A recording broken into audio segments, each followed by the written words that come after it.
untuk laksanakan daripada kita ketiduran, tidak salat sama sekali, mendingan witir amankan dulu. Diamankan witirnya supaya tertulis namamu ahli witir.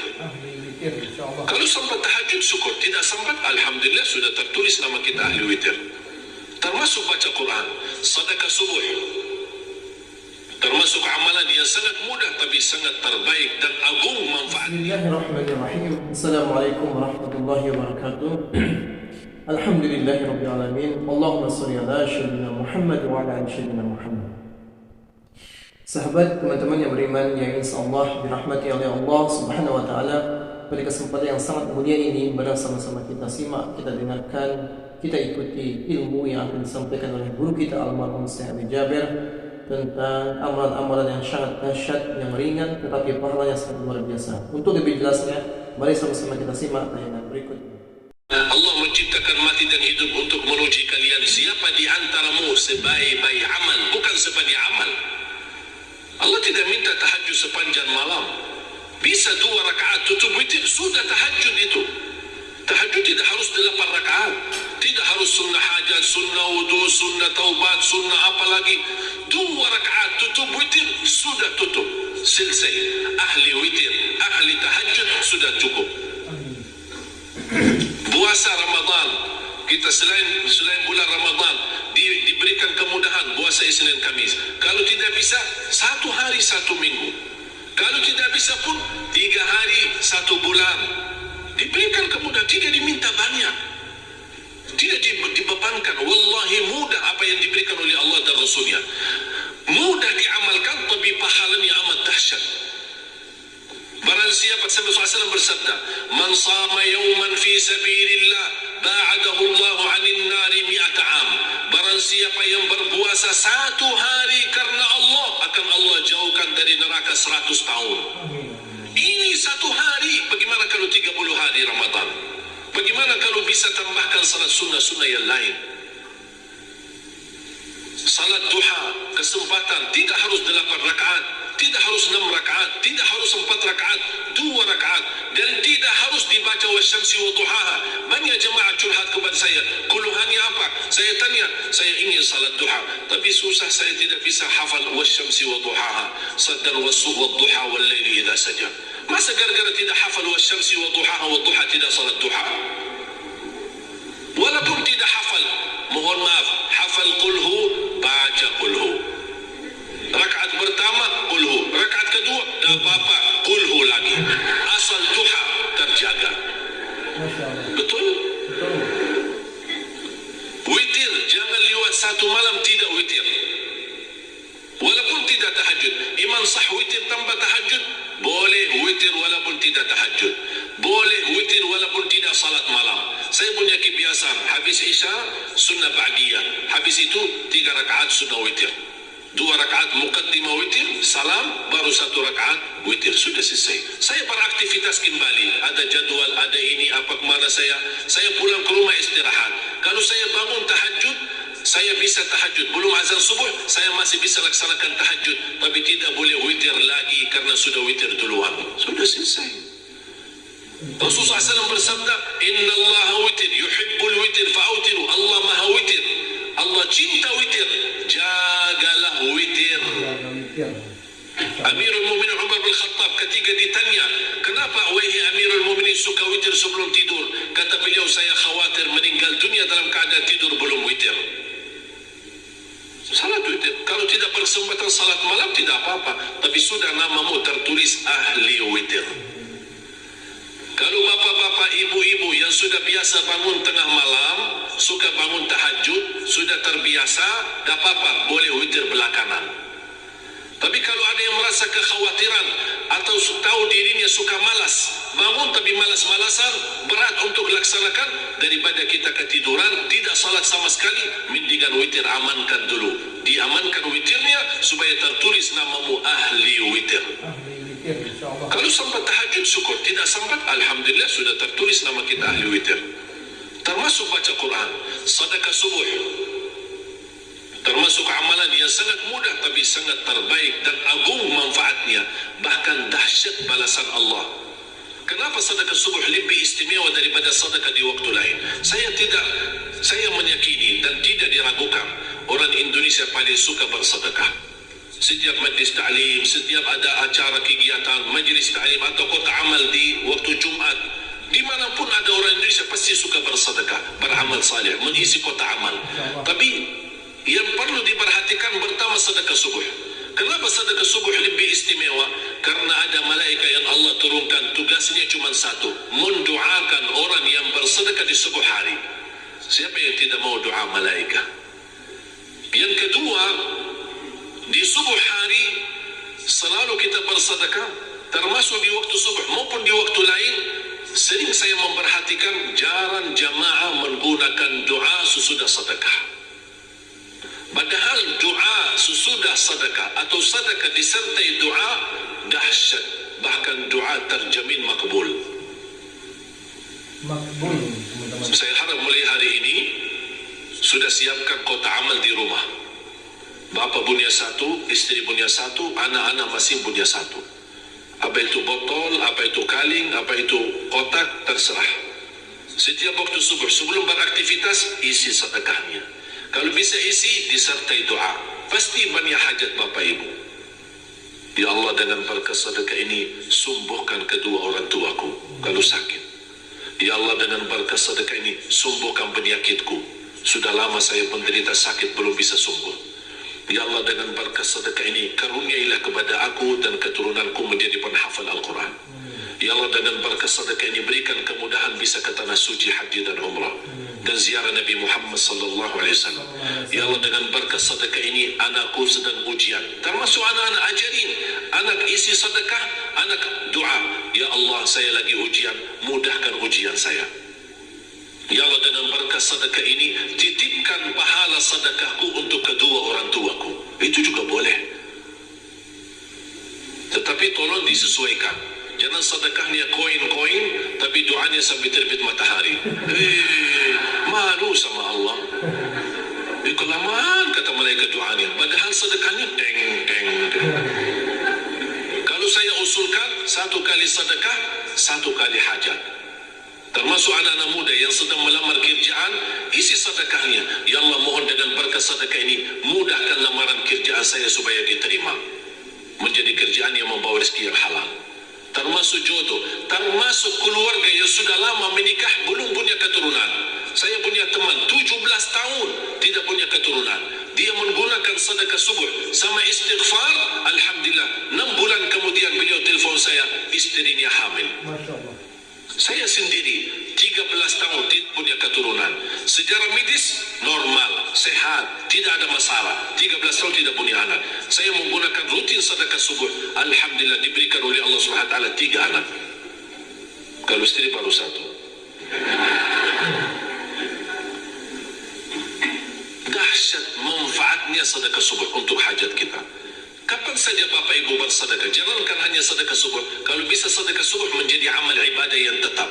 Selain sedekah subuh, kalau Anda gunakan sedekah dimanapun, termasuk di hari Jumat, isi kota amal, jangan lupa disertai doa. Sebutkan hajatmu. Siap? Kira-kira mudah? Apa yang saya berikan bisa difahami? Mudah diingat? Mudah dihafal? Mudah diamalkan?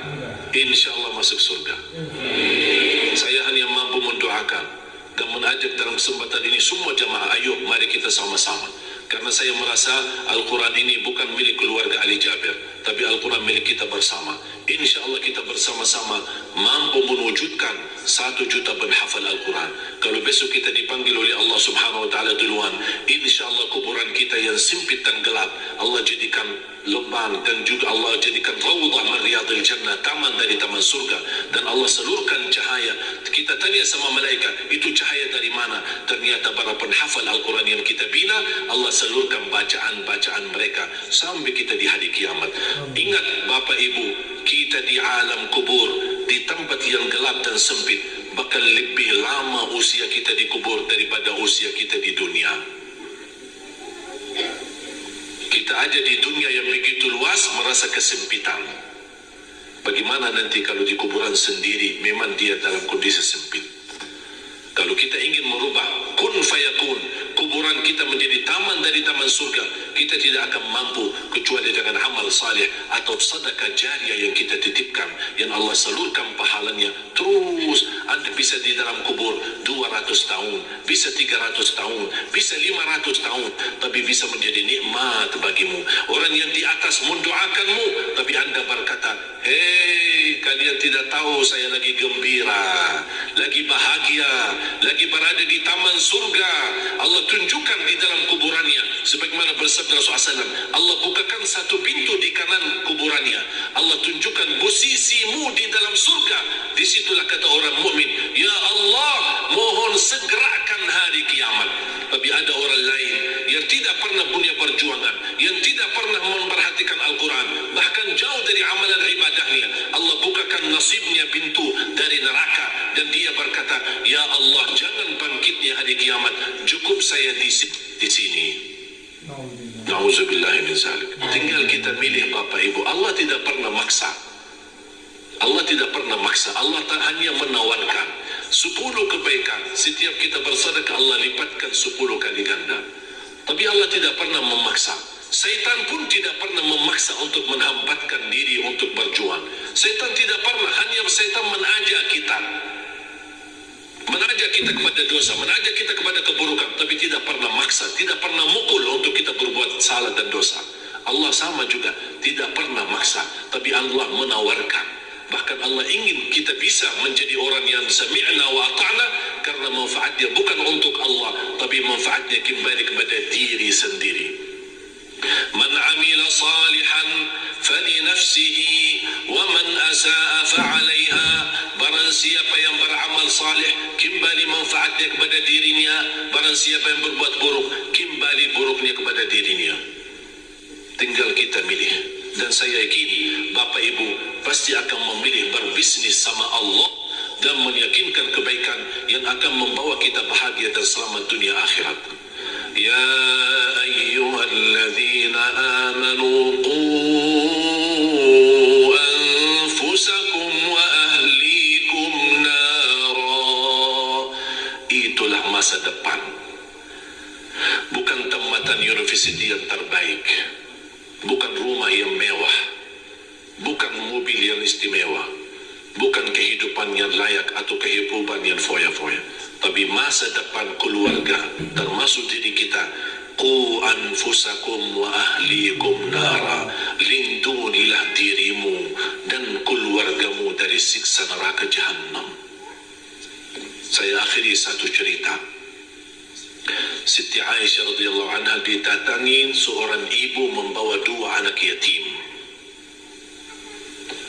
dan dia meminta makan, mencari Rasulullah.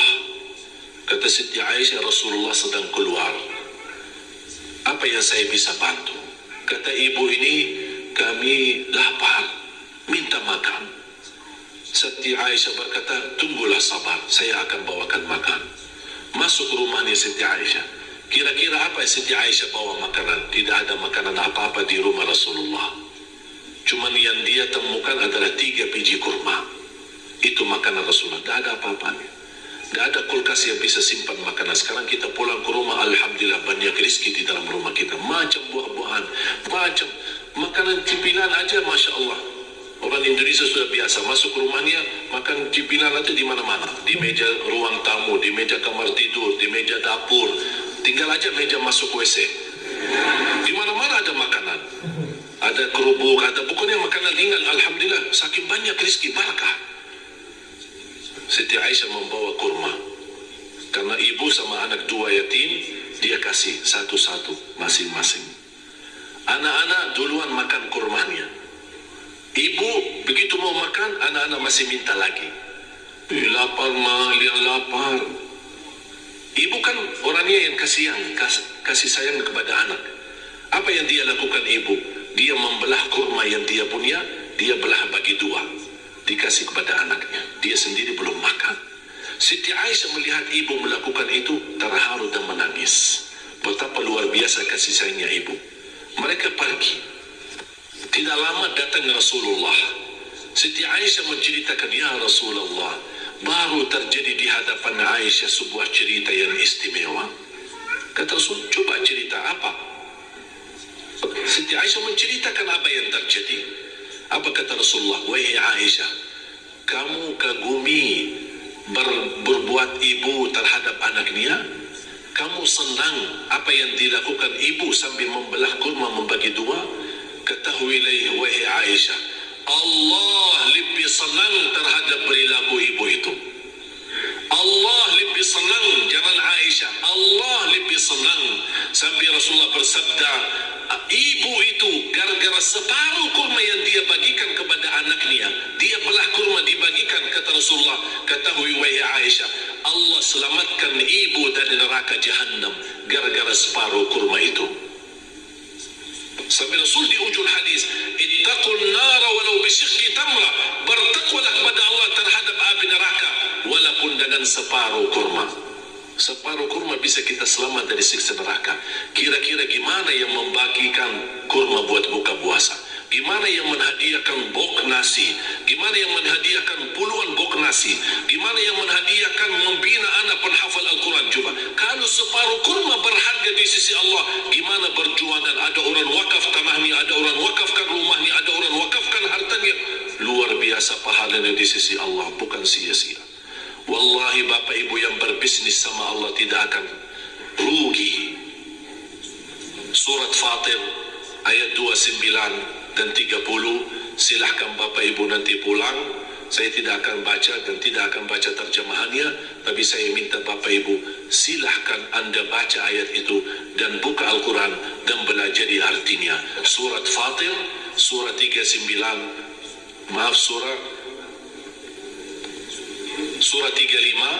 ayat 29 dan 30. Surah 35 ayat 29 dan 30. Coba baca artinya, insya Allah sangat bermanfaat.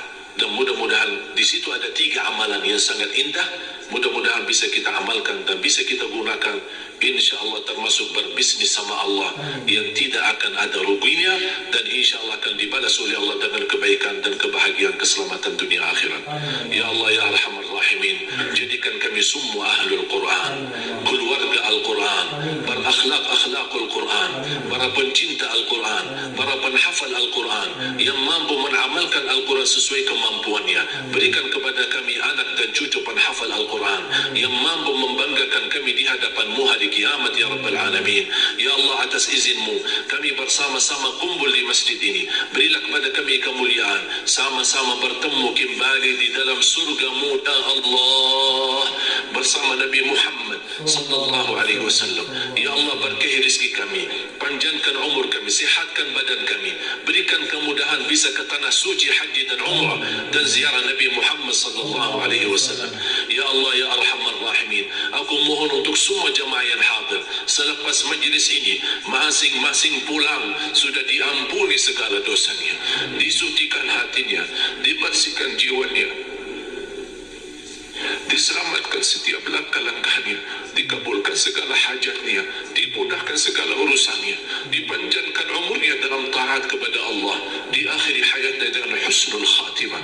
Ighfir lana wa liwalidina wa li jami'il muslimina wal muslimat wal mu'minina wal mu'minat al ahya'i minhum wal amwat. Rabbana atina fid dunya hasanah wa fil akhirati hasanah wa qina adzaban nar. Wa sallallahu ala sayyidina wa nabiyina Muhammad wa ala alihi wa sahbihi wa baraka wa sallam.